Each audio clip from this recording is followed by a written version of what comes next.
Bonjour. Alors, dans cette séquence, on va voir le produit cartésien d'ensemble fini et en particulier les résultats relatifs à leur nombre d'éléments. Alors, je commence par le cas de deux ensembles. Je prends deux ensembles E et F qui sont finis et qui ne sont pas vides. Alors, je rappelle que le produit cartésien de E et de F, noté de cette manière-là, et qu'on appelle E croix F, est l'ensemble de tous les couples qu'on peut former avec des éléments, enfin d'un côté un élément de E et un élément de F. Donc c'est l'ensemble des couples XY avec X appartenant à E et Y appartenant à F.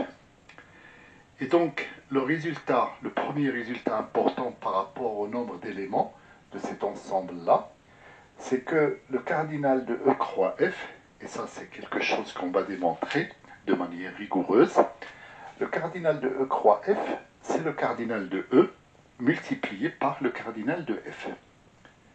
Et ce résultat, on peut le généraliser à un certain nombre d'ensembles finis, si je prends n appartenant à n étoiles, et si je prends les ensembles E1, E2 jusqu'à En, qui sont des ensembles finis et non vides, alors bien sûr, je peux définir le produit cartésien de ces ensembles-là, comme on l'a déjà vu, donc par E1, croix E2, croix E3, croix En, et c'est l'ensemble des énuplés que je peux former avec successivement les éléments de E1, E2 jusqu'à En.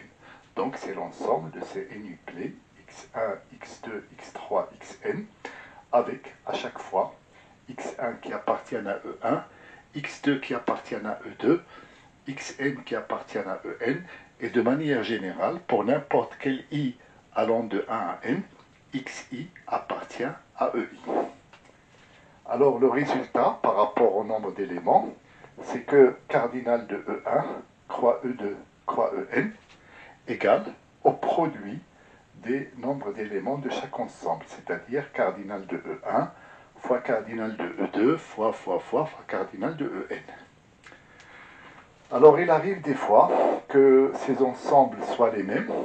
Si le cas ici, si E1 égale E2 égale En égale à un certain ensemble E, et bien au lieu de noter E croix E croix E croix E n fois, on va dire c'est E, entre guillemets, à la puissance n. Et donc le cardinal de cet ensemble, qui est formé des énuplés de tous les des éléments de E, et bien c'est tout simplement cardinal de E à la puissance n. Alors, je vais démontrer dans un premier cas ce résultat. Et puis bien sûr, si on démontre ce résultat par une récurrence simple, on peut démontrer celui-là. Et puis je vais vous donner un premier exemple concret de la détermination du cardinal de ces ensembles-là, de ces produits cartésiens, de plusieurs ensembles. Alors, ce que je vais faire, je vais considérer que E, l'ensemble E, égale à E1, E2, jusqu'à EM. Alors bien sûr, je peux dire que le cardinal de E est égal à M. C'est un ensemble fini, donc il contient un nombre fini d'éléments que j'appelle comme ça. Et du coup, E croix F, je peux considérer que c'est l'union pour I allant de 1 jusqu'à M des ensembles qui sont de cette forme-là, le singleton EI croix F. Alors bien sûr, pour former tous les couples, je prends le premier élément de E et je fais tous les couples qu'il peut former avec les éléments de F. Donc ça va donner le singleton E1 croix F. Après, je prends le deuxième élément E2 et je fais tous les couples du type E2 et un élément de F, et ainsi de suite. Et donc quand je fais tout ça, j'obtiens tous les éléments de E croix F.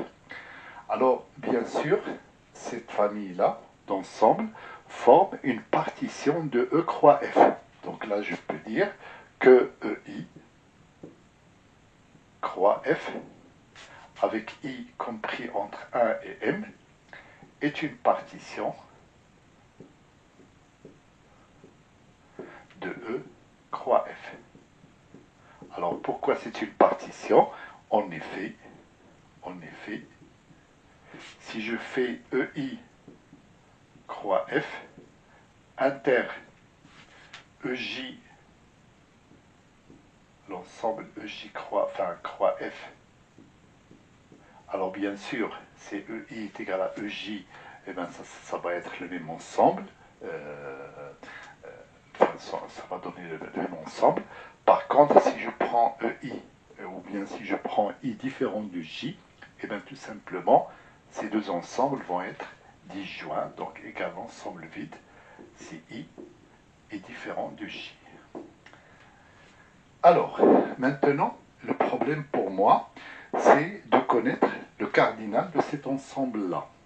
Alors, pour ça, on définit l'application que je vais appeler FI. Donc je prends un I allant de 1 jusqu'à M, et pour ce I-là, je vais définir une application FI qui va de F vers EI croix F. Alors cette application, qu'est-ce qu'elle fait? À chaque élément X de F va associer le couple EIX. Alors je vais effacer de ce côté-là.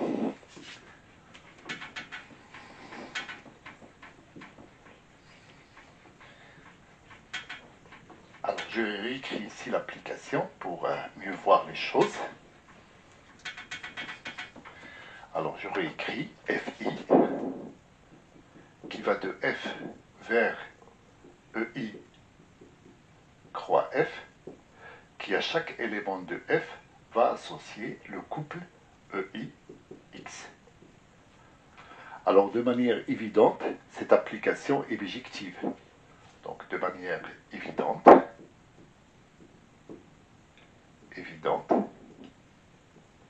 FI est bijective. Puisque si j'ai deux couples qui sont égaux, eh ben, ça veut dire, bon, EI est égal EI et X égale X'. Donc l'application est injective. Et puis inversement, à chaque couple, je peux trouver comme antécédent le deuxième élément du couple, donc l'application est surjective. Et donc, comme on a pu établir une application bijective entre cet ensemble fini et cet ensemble fini, d'après ce qu'on a déjà vu au début du chapitre, ça veut dire que ces deux ensembles ont le même cardinal, ont le même nombre d'éléments. Donc, cardinal de EI croix F est égal à cardinal de F. Et donc, ainsi,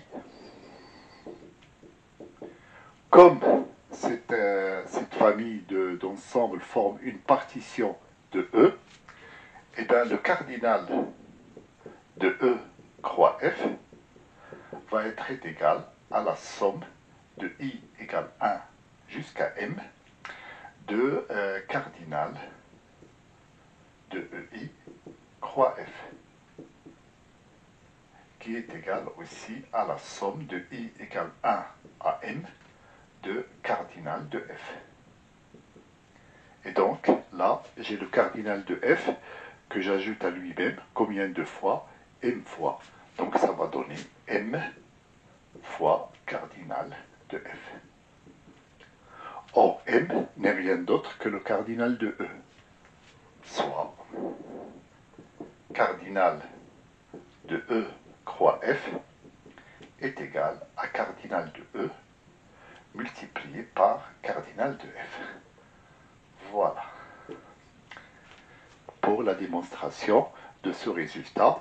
Et une fois qu'on l'a démontré pour deux ensembles, on peut procéder par récurrence pour montrer que la propriété célébrée pour n ensemble, elle va être, enfin pour n supérieur ou égal à 2, célébrée pour n ensemble, elle le sera aussi pour n plus 1 ensemble, et ainsi de suite.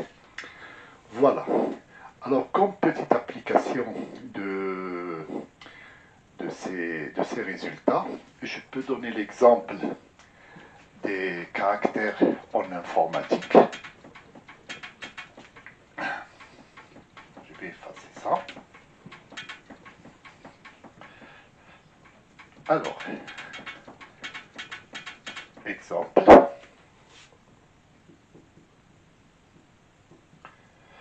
Alors, en informatique, donc un bit, c'est soit un 0 ou un 1. D'accord? Et donc, un caractère en informatique, il peut être constitué de 8 bits, ou de 16 bits, ou de 32, ou de 64 bits. Ça dépend de ce qu'on veut coder.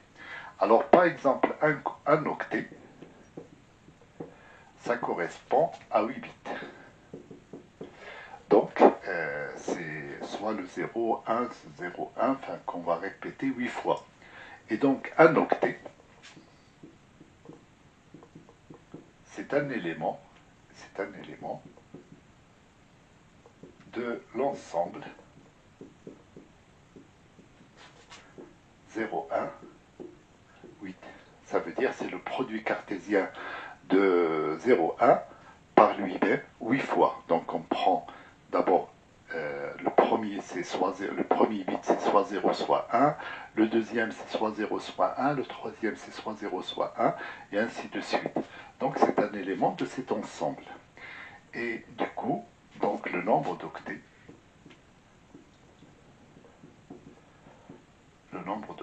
possible, ça veut dire le nombre de caractères différents qu'on peut former avec 8 bits, et bien ça sera le cardinal, donc va être le cardinal de 0,1 à la puissance 8, et du coup, le 0,1 il contient deux éléments, donc ça fait 2 à la puissance 8, ça fait 256 caractères possibles.